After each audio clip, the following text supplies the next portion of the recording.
In this video, I describe a recent neuroscience breakthrough, an ambitious project called FlyWire that fully maps the brain of a fruit fly, then models the brain with a computer.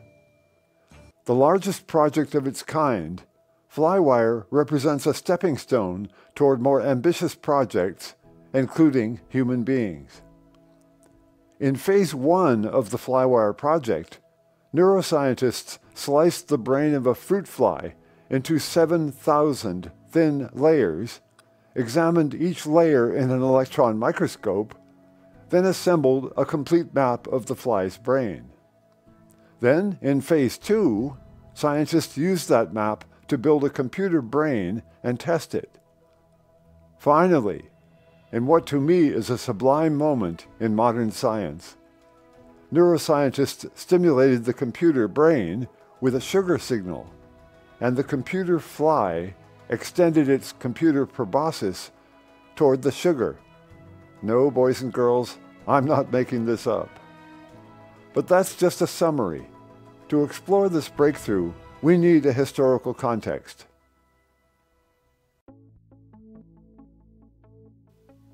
To begin this section, we must say what a scientific theory requires. Requirement 1. A scientific theory must arise from empirical observations, meaning observations of nature. Were this not true, metaphysical beliefs like religion would be accepted as science. Requirement 2.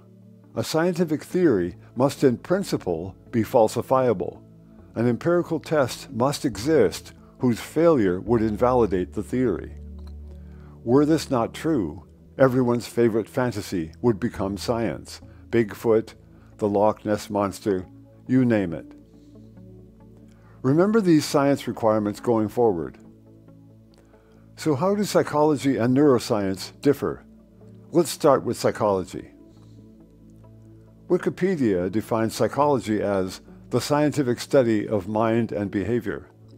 That's accurate.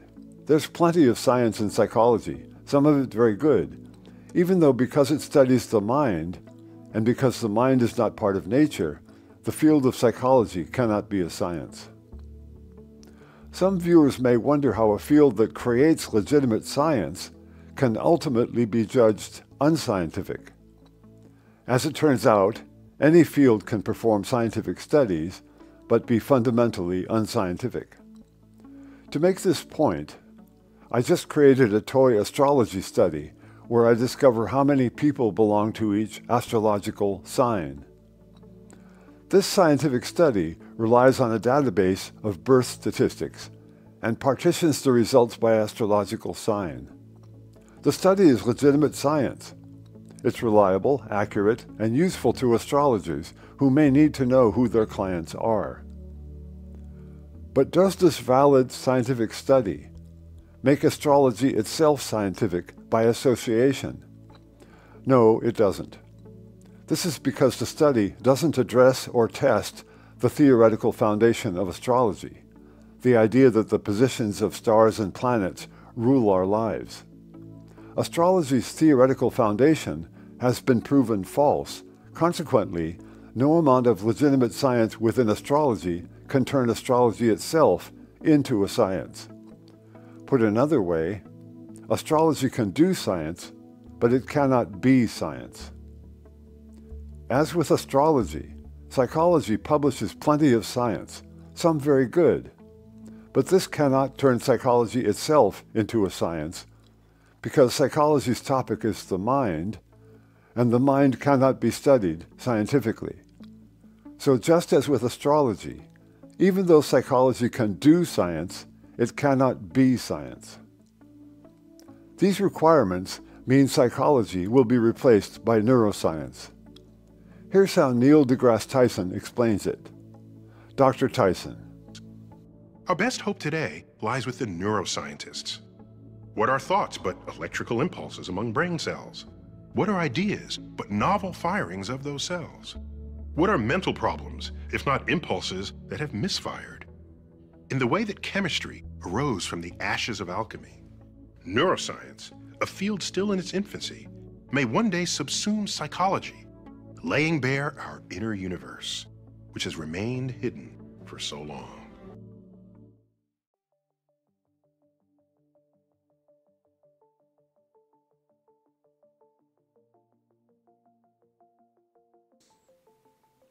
Now let's turn to neuroscience and the FlyWire Project.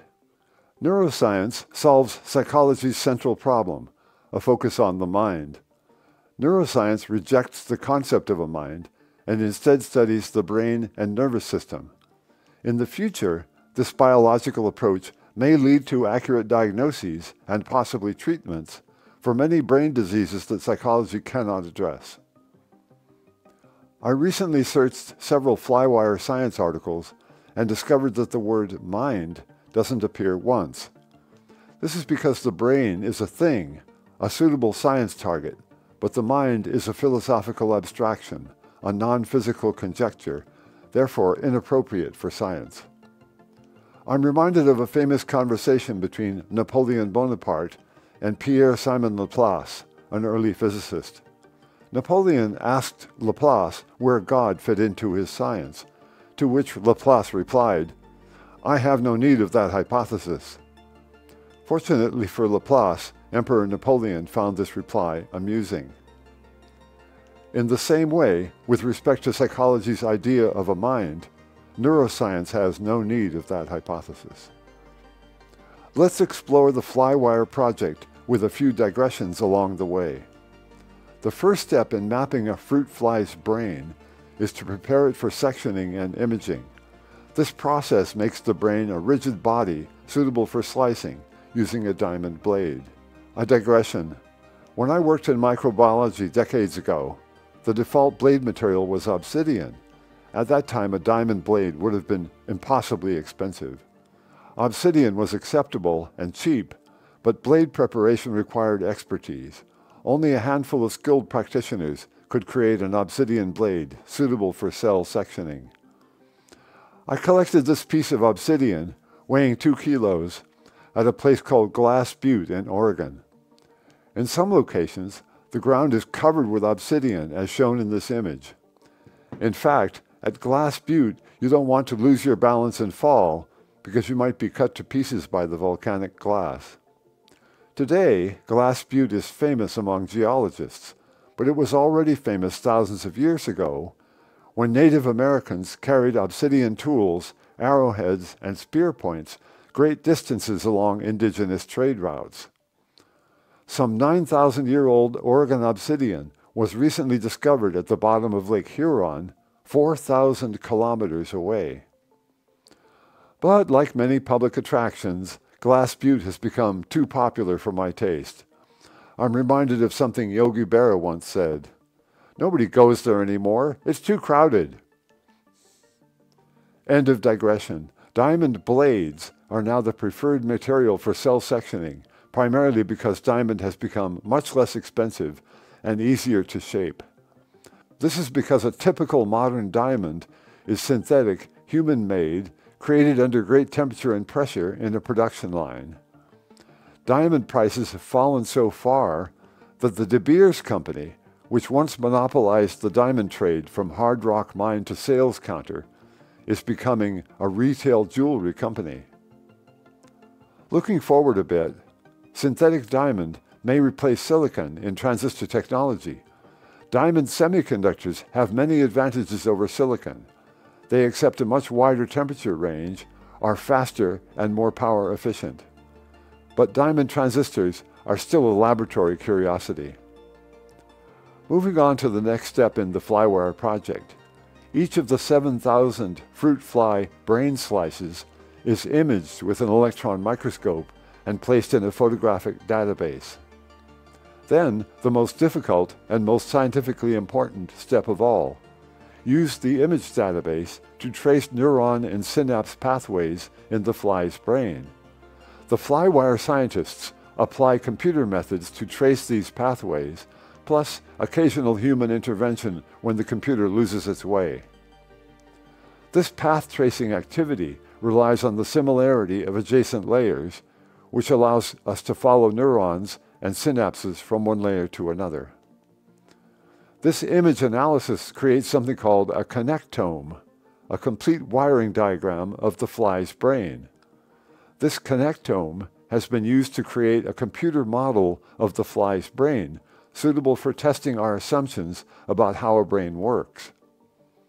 I hope the meaning of the fruit fly connectome and of the FlyWire project are not lost on my viewers. We now have an accurate computer model of a small organism's brain and body.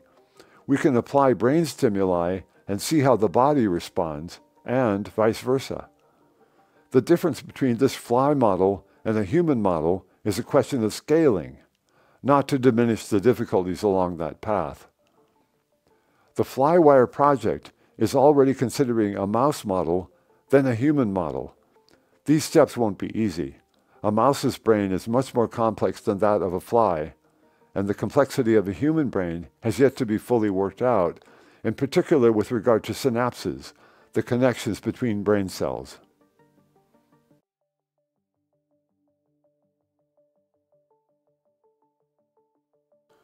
Consider that, with a few years of effort, the FlyWire project has taught us more about the scientific relation between brain and body than psychology has discovered in 150 years. That's one reason psychology is being set aside. Another reason is the many social catastrophes psychology has created. I'll just mention one: recovered memory therapy. In this therapy, clients were deceived into believing they were victims of horrible crimes, crimes suppressed from conscious recall, memories that only a specially trained therapist could recover. The therapy became very popular. People whose lives weren't working got to posture as victims of unspeakable suppressed crimes that special therapists magically brought to light. The number of recovered memory cases kept increasing, in particular involving people who could not possibly have been victims of the reported crimes. Eventually, real virgins began reporting imaginary rapes, and imaginary criminals were thrown into real jails. Judges eventually realized they were being played, after which the wrongly accused were freed, and the courts refused to hear any more cases where recovered memories were the only evidence. But the damage didn't end there. The recovered memory fad created a temporary army of phony victims, which has had the effect of undermining the credibility of real victims, and there are plenty of those. This and many other catastrophes result from the widely held but mistaken belief that psychology is a science. It is not a science.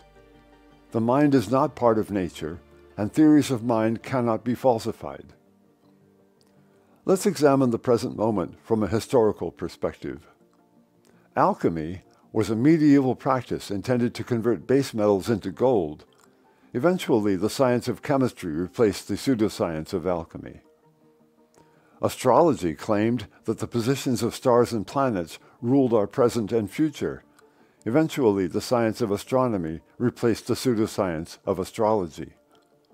Psychology says the philosophical mind rules the corporeal body, easy to say but hard to prove or disprove. Today, in part because of successful projects like FlyWire, neuroscience is replacing the pseudoscience of psychology. Our gradual move away from naive belief and toward science may represent for the human species the same growth steps we see in a maturing child. Eventually, we become embarrassed by our childish ideas and abandon them. Maybe we humans are finally becoming grown-ups. In some activities, science serves no purpose. For example, art, music, and poetry. Other activities benefit from science but don't require it, Example, card games and roulette wheels. But some human activities must be guided by science, and physical and mental health are on that list. This is non-negotiable, and pseudoscience must be avoided at all costs.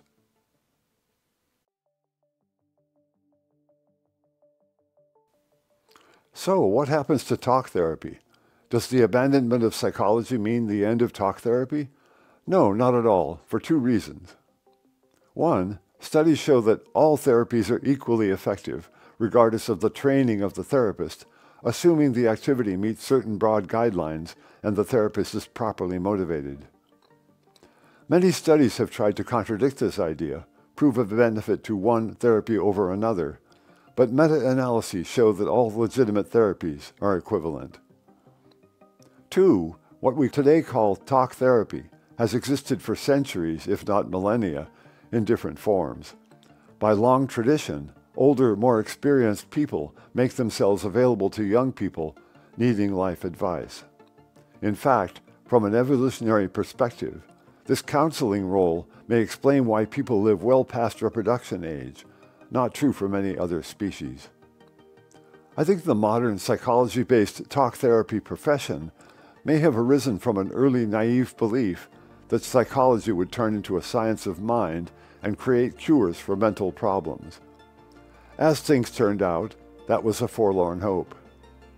When psychiatrist Thomas Insel resigned his position as director of the National Institutes of Mental Health after a 13-year tenure, he wrote a frank assessment of his agency's efforts, saying they hadn't, quote, moved the needle, unquote, in improving the lives of the mentally ill. A digression. I put Dr. Insel high on my list of sincere, dedicated professionals at work in government. When he described his NIMH tenure, he had to weigh three competing interests: his personal interest, that of the government, and that of the public. He chose to put the public interest first. He candidly told the taxpayers how their money was spent or misspent. I wish there were more people like this in government, people for whom the expression public servant is a literal truth. I think over time, as psychology is set aside, traditional activities like talk therapy, counseling, teaching, apprenticeship, and others will thrive as they have in the past, without the distortions of pseudoscience and phony authority. But as to diagnosing and curing what we today call mental illness, neuroscience is our best hope because, contrary to an article of faith among many psychologists, biology is the way forward, and true mental illnesses have physical causes.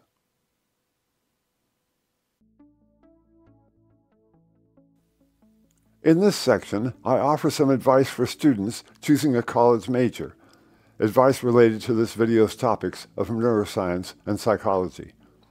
First, if your parents are rich and you're going to inherit a lot of money, this advice won't matter because you can choose any major you want. You can, as the saying goes, follow your dream. But if you must have gainful employment after graduation, then don't follow your dream, possibly the worst advice ever given to college students. Instead, choose a major you think you're able to complete, hopefully one you like, but one that scores high in post-graduation employment rates. If you seek the advice of college guidance counselors, remember in many cases they're employed by the university or a related organization, which means they have a conflict of interest. This means they may suggest a major you'll find easy to complete, which makes the school look good, but that may not get you a job after graduation. A classic of this kind, one that favors the school over the student, is a degree in psychology or a related field, because such degrees are easy to acquire but don't have serious employment prospects after graduation. So the school can say they graduate a lot of students. The fact that students can't find a job later isn't their problem. I searched online for data on post-graduation unemployment rates and discovered many surveys don't list psychology or the so-called social sciences because it's well understood these are degree mill programs maintained by universities solely to collect money from fools. But I found one source from 2011 that lists clinical psychology and its shocking post-graduation unemployment rate of 19.5%.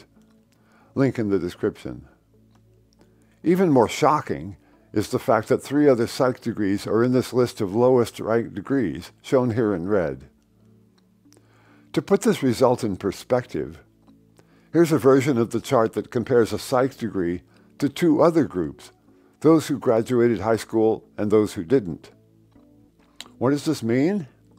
It means, compared to spending 4 years getting a psych degree, your chance to find gainful employment is better if you skip college altogether. I created this chart to make a point, and because it mixes data from different years, it's not very reliable or scientific. But it makes the point I intended. Psychology is among the least desirable college degrees, along with such classic losers as philosophy and media studies. And now that the neuroscience revolution has begun, a psychology degree will have even less value in the future, if that can even be imagined. Remember about a university in modern times. It's not a medieval enclave of education saints. It's a business. And businesses exist to make a profit. Every time someone passes a law to pay college tuition for deserving students, universities raise their rates. My point? Students should compare the cost of a college degree to the future earning potential of that degree. I suggest this because universities are making the same calculation for the same reason. They want to charge students as much as possible, but they know if they charge too much, mathematically skilled students will refuse to go along. So one parting bit of advice.